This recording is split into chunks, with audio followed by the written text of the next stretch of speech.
ಕಿತ್ತೂರಿನ ಉಪ್ಪು ತಿಂದಿರುವೆ, ಅದರ ಋಣ ತೀರಿಸಲಾರದೆ ಸಾಯಲಾರೆ ಎಂದು ಛಲ ತೊಟ್ಟಿದ್ದ ಈತ ಅಡಿ ಹಿಂದೆ ಇಟ್ಟರೆ ನರಕ, ಅಡಿ ಮುಂದೆ ಇಟ್ಟರೆ ಸ್ವರ್ಗ ಎನ್ನುತ್ತಾ ಕಿತ್ತೂರು ಸಂಸ್ಥಾನದ ಉಳಿವಿಗೆ ಪ್ರಾಣತ್ಯಾಗ ಮಾಡಿದರು. ಹಾಯ್, ಹಲೋ, ನಮಸ್ತೆ.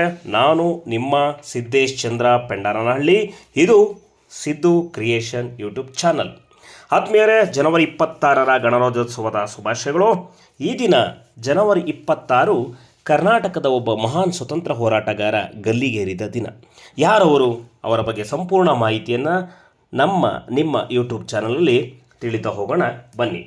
ಧೀರೆಯಾದ ರಾಣಿ ಚೆನ್ನಮ್ಮನಂತೆ ಸಂಗೊಳ್ಳಿ ರಾಯಣ್ಣನ ನೆನಪು ಇಂದಿಗೂ ಕರ್ನಾಟಕದಲ್ಲಿ ಹಾಡಲಾಗುವ ಹಾಡು ಮತ್ತು ಲಾವಣಿಗಳಿಂದಾಗಿ ಹಸಿರಾಗಿ ಉಳಿದಿದೆ. ಅವನ ಧೀರ ಕ್ರಮಗಳು, ಶೌರ್ಯದ ಸಾಧನೆಗಳು, ಚತುರ ಚಲನವಲನಗಳು ಹಾಗೂ ವ್ಯೂಹಗಳು, ಅದಕ್ಕೂ ಮೇಲಾಗಿ ಕಿತ್ತೂರಿನ ಸ್ವಾತಂತ್ರ್ಯ ಸಾಧನೆಯ ಘನೋದ್ಧಾರಕ್ಕಾಗಿ ಎಡಬಿಡದೆ ನಡೆಸಿದ ಪ್ರಯತ್ನಗಳು, ಇವುಗಳ ಕತೆ ಇಂದಿಗೂ ಜನರ ಕಣ್ಣಲ್ಲಿ ನೀರೂರಿಸಿ ಅವರಲ್ಲಿ ದೇಶಪ್ರೇಮವನ್ನು ಉಕ್ಕಿಸುತ್ತದೆ. ಸ್ವಾಮಿನಿಷ್ಠೆಯೇ ದೇಶನಿಷ್ಠೆ ಎನಿಸಿದ ಕಾಲದಲ್ಲಿ ಅಧಿಕಾರ ಕಳೆದುಕೊಂಡಿದ್ದ ಕಿತ್ತೂರು ಸಂಸ್ಥಾನದ ಉಳಿವಿಗಾಗಿ ತನ್ನ ಪರಾಕ್ರಮ, ನಿಸ್ವಾರ್ಥ ಭಾವ, ದಾಡಸಿ ವೃತ್ತಿ ಮತ್ತು ಪ್ರಾಣಾರ್ಪಣೆ ಮಾಡಲು ಸಿದ್ಧನಾಗುವ ಮನಸ್ಥಿತಿಗಳಿಂದ ಸದಾಕಾಲ ಸ್ಫೂರ್ತಿ ನೀಡಬಲ್ಲ ವ್ಯಕ್ತಿಯಾಗಿ ಕಂಗೊಳಿಸಿದವರು ನಿಮ್ಮ ಸಂಗೊಳ್ಳಿ ರಾಯಣ್ಣ.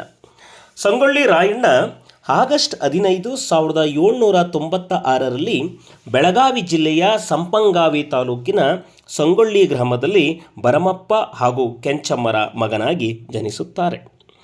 ರಾಯಣ್ಣನ ಮನೆತನ ಯೋಧರ ವಂಶ.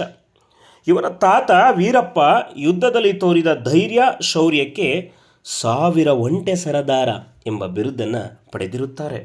ಇವರ ಅಪ್ಪ ಭರಮಪ್ಪ ಕಿತ್ತೂರು ಸಂಸ್ಥಾನದ ಜನರಿಗೆ ತೊಂದರೆ ಕೊಡುತ್ತಿದ್ದ ಹೆಬ್ಬುಲಿಯನ್ನು ಕೊಂದು ಕಿತ್ತೂರು ಸಂಸ್ಥಾನದಿಂದ ಕಂದಾಯ ರಹಿತ ಭೂಮಿಯನ್ನು ಪಡೆದಿರುತ್ತಾರೆ.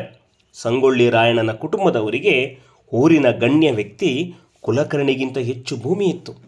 ಈ ಕಾರಣಕ್ಕೆ ಕುಲಕರ್ಣಿ ರಾಯಣ್ಣನನ್ನು ದ್ವೇಷಿಸಿ ಬ್ರಿಟಿಷರ ಜೊತೆ ರಾಯಣ್ಣನನ್ನು ಸದೆ ಬಡಿಯಲು ಕಾಯ್ತಾ ಇರ್ತಾನೆ. ತಳವಾರಿಕೆ ಅಂಚೆ ದೂತಕನಾಗಿ ಕೆಲಸ ಮಾಡುತ್ತಿದ್ದ ರಾಯಣ್ಣ ಕಿತ್ತೂರು ಸಂಸ್ಥಾನಕ್ಕೆ, ಅದರಲ್ಲೂ ರಾಣಿ ಚೆನ್ನಮ್ಮನಿಗೆ ನಿಷ್ಠೆಯಿಂದ ಇದ್ದ. ಕಿತ್ತೂರು ರಾಣಿ ಚೆನ್ನಮ್ಮ ಬ್ರಿಟಿಷರಿಗೆ ಸೆರೆ ಸಿಕ್ಕ ನಂತರ ಸ್ವಾತಂತ್ರ್ಯ ಸ್ವಾಭಿಮಾನದ ಕಿಡಿಯಾಗಿ ಕಿತ್ತೂರಿನ ಜನರ ಅಸ್ತಿತ್ವ ಮತ್ತು ಅಸ್ಮಿತೆಯನ್ನು ಉಳಿಸುವುದಕ್ಕಾಗಿ ರಾಯಣ್ಣ ಪಣತೊಟ್ಟನು.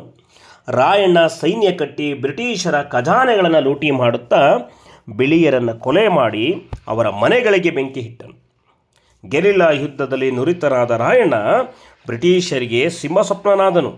ಸರ್ಕಾರಕ್ಕೆ ಸವಾಲೆಸೆಯುವ ರೀತಿಯಲ್ಲಿ ಸಂಘಟನೆ ಮಾಡಿ ಯುವ ಜನರಿಗೆ ಸ್ಫೂರ್ತಿಯ ಚಿಲ್ಮೆಯಾದನು ರಾಯಣ್ಣ. ಚೆನ್ನಮ್ಮನ ದತ್ತು ಮಗ ಶಿವಲಿಂಗಪ್ಪನನ್ನು ಮತ್ತೆ ಕಿತ್ತೂರು ಸಂಸ್ಥಾನಕ್ಕೆ ಅಧಿಪತಿಯಾಗಿ ಮಾಡುತ್ತೇನೆಂದು ಪಣತೊಟ್ಟನು.